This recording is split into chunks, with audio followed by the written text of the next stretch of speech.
Hello there, I'm the student, and today I wanted to start a small series that probably will only go 2 episodes, where I want to talk about states, half-states, territories or trading companies, and which of these is the best way to govern your states in EU4, considering the governing capacity, the outcome of that province, and the money that you can efficiently spend on it. Today I just wanted to start with the first topic of that series, which is of course states and half-states and how they compare to each other. And for that, as you can see, I have the RUM game set up right now. I've just went to the console and set that up so that you can watch on a nice RUM while I'm showing you that off. And also I prepared 2 states, which is the state of Germian over here and the state of Karaman.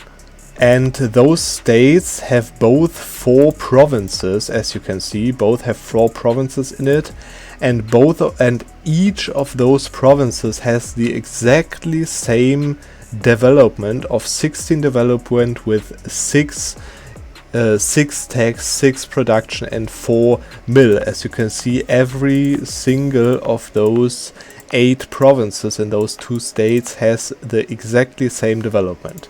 To compare that, of course. And as you probably already saw, is that to compare that, I created 2 scenarios that I'm going to talk about in this video. The first one, scenario A, is the scenario where I full state one of those states, in this case Germian, which obviously results in a minimum autonomy of 0% in all of those provinces. And I leave the other state as territory, which has obviously a minimum of 90% autonomy and gets, of course, less governing capacity as well. And as you can see, together, those 2 states in scenario A, those 2 states together have a governing capacity of 80 points, exactly 80 points, those 2 states together, so 64 plus 16, of course, right? And then I have set up another scenario, which is scenario B, which I'm going to open right now. And in this scenario B, I have exactly the same situation, exactly the same province development, as you can see. But this time I half stated both of these states, so they have both a minimum autonomy of 50%, of course, as you can see, and they take only half of the full state governing capacity, so they take 32 only instead of 64, but of course they both take 32, where the territory took 16 the last time, which means that those 2 states together end up at 64 governing capacity, which means that in scenario B, which is this scenario, I have to get another 2 provinces which are deft the exactly same way, those 2 over here, with also half states, so that I get another 16 governing capacity, because overall it is the comparable modifier that you want to compare, is what can you do with the same amount of governing capacity. And this means that I have now in scenario B 2 half-stated states and 2 extra balancing provinces that balance out the missing 16 governing capacity. Of course, also balance out the additional outcome of those provinces that I otherwise wouldn't have, to compare with the scenario A. And if you ask why that is actually the case because if you just, I have this saved so I can just do that anyways. If you can see, the governing capacity takes 16, so 4 governing capacity per province, which means that it takes actually as this province is, for example, 16 and it takes 4 governing capacity, this means that the governing capacity modifier in territories is 25% of the province development. But if I half state that province, it is, as you can see, 8 governing capacity per province, so half of the province development. Obviously I would have to let this run one month to get this 50% again, but this means that 2 half states are actually worth 1 full state, and that means that if I have 1 full state and 1 territorial state, that costs more governing capacity than 2 half states. Okay, so now that I've basically created 2 different scenarios, scenario A and scenario B, which in both cases use up the same amount of governing capacity, which is 80 governing capacity, we can now compare those 2 scenarios to each other and see what is actually more worth it, and under which circumstances which one is more worth it. So I'm now back in scenario A. As you can see, this is a full state, this is the territory. And to compare this, we can probably start with the average autonomy in those provinces. Of course, in the full state, the average autonomy is 0%, whereas in the territory, the average autonomy is 90%. If you want to calculate the average autonomy in every province, considering all of those 8 provinces in those 2 states, then the average autonomy in scenario A per province is 45%.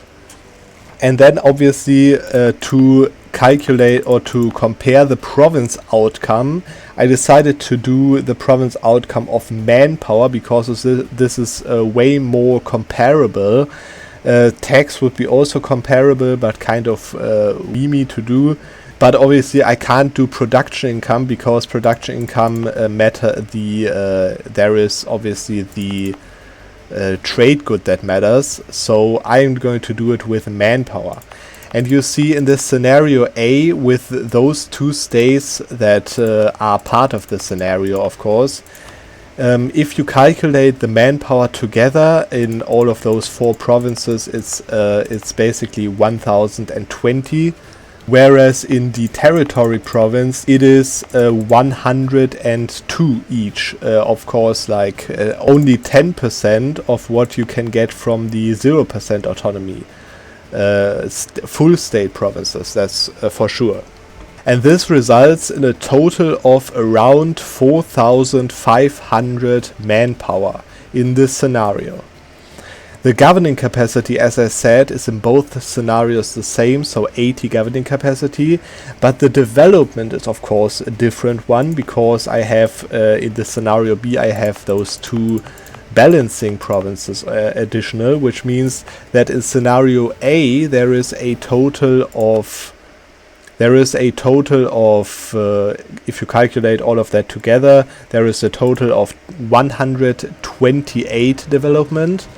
Whereas in scenario B, I have, of course, those 2 provinces as well, with another 32 development, which means that I have in scenario B 160 total development. As I said already, I am right now in scenario B, by the way. I have the same governing capacity out of all of those 10 provinces in this case, not 8, which is 80 governing capacity. The manpower is of course different because I have more provinces, more development, and an average autonomy of 50%. I have an average autonomy of 5% more than the scenario A had, but I of course have 2 full provinces more to get the same governing capacity, which means that I calculated this real quick. You can see 510 development per province over here, 510 manpower per provinces, as you can see, and that is basically in every province, and therefore it is 5,100 total manpower in scenario B, which is already 600 manpower more than in scenario A. And this means already that considering the outcome of those provinces, scenario B is way more efficient than A if you have too much development for the maximum governing capacity and for your admin power, of course. And that means that overall from the outcome, B is way more efficient than A in terms of the used governing capacity and the outcome of the used governing capacity. Which of course doesn't mean that states are straight up one-to-one better than half states. That's for sure. If you have one state and governing capacity and admin points doesn't matter, then of course a state would be better on that front, straight up from the outcome.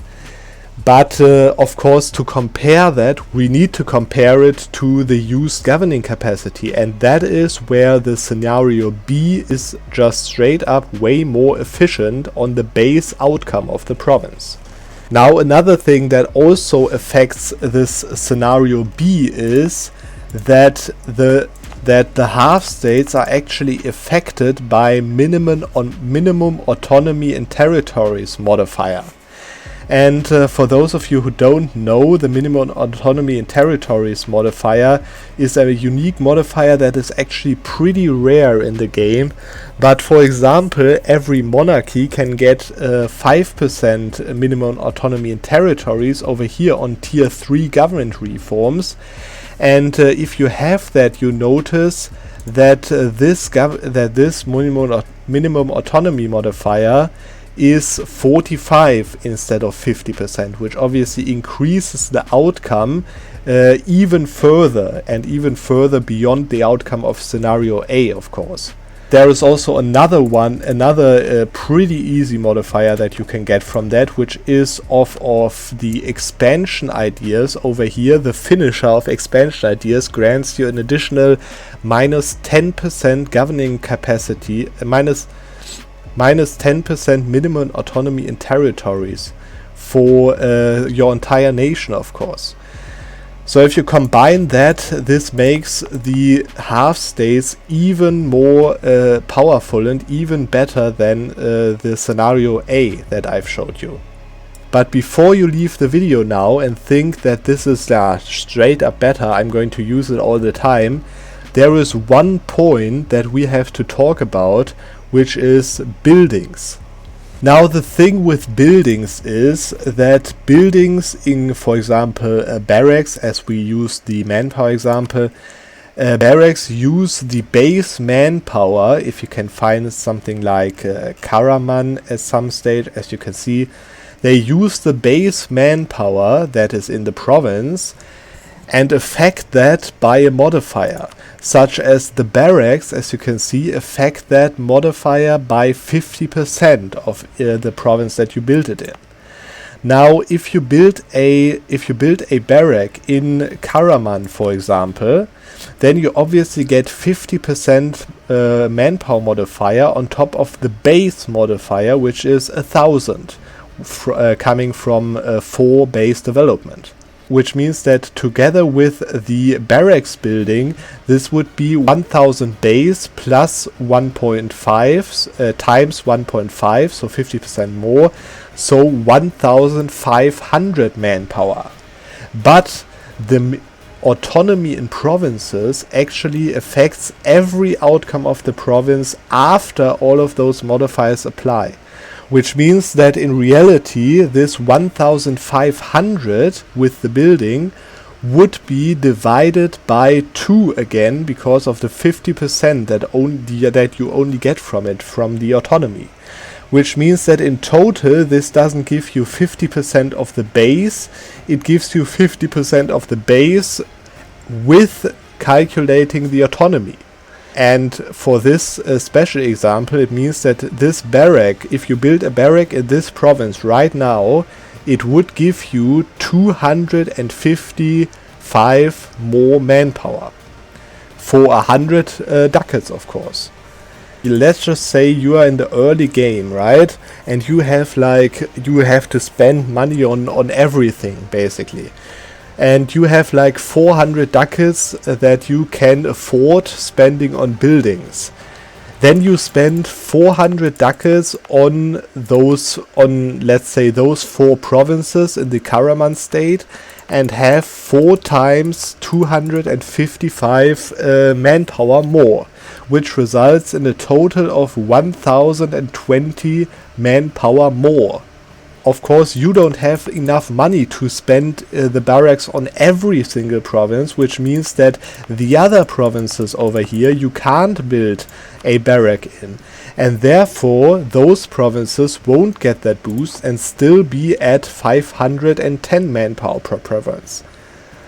That means that in total, with buildings, in scenario with 400 ducats spent on buildings, in scenario B, you would have a total of 6,100 manpower out of those 10 provinces with 400 ducats of buildings. Now, as I'm back in scenario A, as you can see, we obviously have to compare it the exactly same thing. If you build a barrack into those full stated provinces, you get 50% more, the same as you have in the scenario B. So you get 1000 times 1.5 means again 1.5 thousand. But this time in the full stated provinces, there is of course no autonomy that takes manpower off of that, which means that you get the full 50% of that building. You get the full 50% off of the base manpower. So 1500 manpower is the outcome, the total outcome of this province with a barrack. And if we take the same amount of money that you have in the same scenario to spend on buildings, which is 400 ducats, right? I just said that it would be 400 ducats. Now, where would you spend those 400 ducats on? If you want to spend that on barracks, you would obviously spend that on this entire state, and not on the territory, of course, because the territory has 90% autonomy. And now the thing is, if you have only 400 ducats available that you can spend, and you spend them on all of those 4 provinces, on the full state in scenario A, then you get an additional 500 manpower per province, and therefore an additional 2000 more manpower, which is already double the amount that you've got from spending the same 400 ducats on scenario B. And in total, that means that if you calculate like the total of that together with the little bit that the territories do as well, then the total of the scenario A with 400 ducats spent on barracks would be 6,500 manpower. And this means that if you spend the same 400 ducats on scenario A and on scenario B, then you get 400 manpower total more on scenario A than you get on scenario B, which means that the 400 ducats you spend are simply way more efficiently spent, so actually double the efficiently spent on scenario A. Now you say, yes, of course, but if I spend 800 ducats, then this would be totally different again, because of course if I spend 400 ducats on those 4 territorial provinces, then I would get 100% of buildings value in the state and 90% of the buildings value in the territories, which means that those 400 ducats that I spent on the territory, if I had those ducats, would be way less efficiently spent than if I spent another 400 ducats on the other half state in scenario B. To conclude that, this means that if you have a limited amount of money available for investments, for example for barracks, then scenario A is more efficient than B, even with, of course, this scenario A having less total development. But it is still more efficient if you have really limited amounts of money available. All of that at the same use of governing capacity, of course. Now, of course, states also cost you more admin points than half states cost you, so that's a thing that you have to obviously keep in mind. And also, every modifier that you get from the minimum autonomy of territories modifier that I showed you before from, for example, expansion ideas, every of those modifiers that you get makes half states more efficient than states, and therefore scenario B more efficient than scenario A, because, of course, every of those modifiers affects territories, of course, and half states, but not full states, because full states already have 0% autonomy. And therefore, if I get 10% minimum autonomy in territories modifier in this scenario A, then this modifier affects 4 out of 8 provinces, because it affects only the Karaman state, which is a territory. In scenario B, where I have half-stated those 4 provinces as well as those 4 provinces and those 2 provinces which are balanced provinces, of course, there the same modifier of 10% minimum autonomy in territories would affect actually all 10 of those provinces in scenario B, and therefore being way more efficient than in scenario A. So now the question is, how and when should I use states and when should I use half states? And my answer to that is it depends. And even though this is an answer which is not really clear and straight to the point, I think you can actually say exactly in which scenario which decision would be the best. That is why if you calculate that as I did, you will come to the result that it is best to have a few full states in the early game where you still have governing capacity free to use, of course, you know, where you don't have to watch out for being over the governing capacity, and in the early game where you have limited amounts of money that you can spend on investments and on buildings. In this scenario which is mostly in the early game, there it is really useful to have a few full states, at least as many full states as you need to spend your limited resources on, because everything that you spend in the early game into your provinces should be ideally spent into full states, because there it gets way more efficient, of course. But as soon as you have enough money to invest into everything you want, where basically building slots become a problem and not money, and as soon as you have more provinces or development than you can use in your governing capacity, which means, so for example, I state everything and I have already way too much governing capacity, and I have enough money, as I said, then it is just straight up better to half state everything than to full state half of it. Half states are more efficient in terms of governing capacity, because, of course, as I said, also those territories take up 25% governing capacity per development. Whereas half states, if I half stated this, it would take only 25% more and not 50% more. That is the difference. And this means that if, as I said, if you have enough money and if you have too much provinces and too much province development for your governing capacity, then half stating is way more efficient than full stating. And of course, also if you have problems with admin mana, then you should also, of course, half state every province that you can until you full state it, if you want to full state it, because you can, if you have governing capacity 3 and just half state that province, you just straight away get 40% less autonomy in that province, in those provinces, and therefore getting way more manpower and money out of that.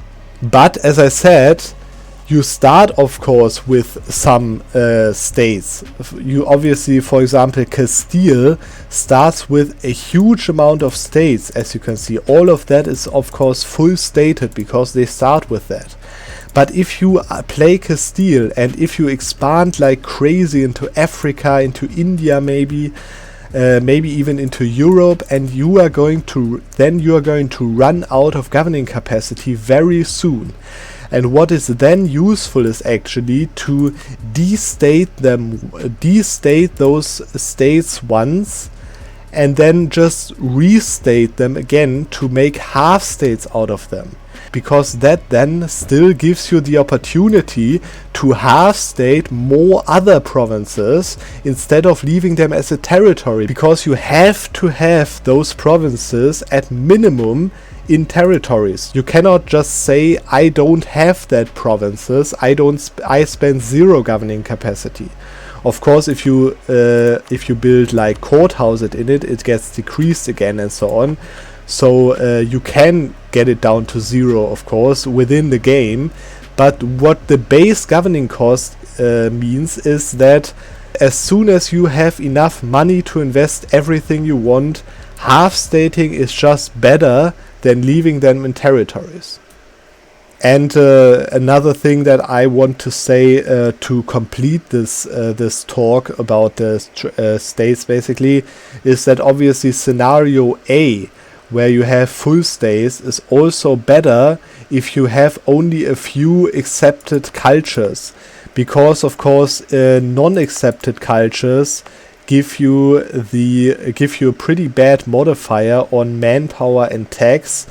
And if you just leave those provinces as territories, therefore paying obviously 25% less governing capacity than to half state that, and therefore then just full state, for example in this case the Turkish provinces, then you get more out of that than to half state the Turkish and the Armenian, for example. And the same also goes for bad tolerance, because bad tolerance also gives you goods produced modifier, unrest and tax modifier less. Those provinces might be in most cases more worth to keep as territories than to half state, and except of half stating that state, just full stating another state that you have full tolerance on. But of course, as soon as you get like something like the dhimmi minority rights or something, and therefore getting almost to zero tolerance, then this doesn't matter anymore, because the modifier, as you can see, is such low and irrelevant that you can just keep on going with the half states as I showed you in this guide. And of course another thing is that states and half states, so it doesn't matter in the comparison of those two, but states and half states obviously are able to get prosperity, which gives you those nice modifiers of goods produced plus 25% and development cost. So there's another reason together with the governing capacity why half stating territories and therefore non-full stating other provinces is more efficient than just full stating some and leave others as territories. So I hope you enjoyed the little talk about that. As I said, the next episode of that comes next Monday, where I'm going to talk about trading companies and territories. Anyways, as always, we are going to see on the next Monday.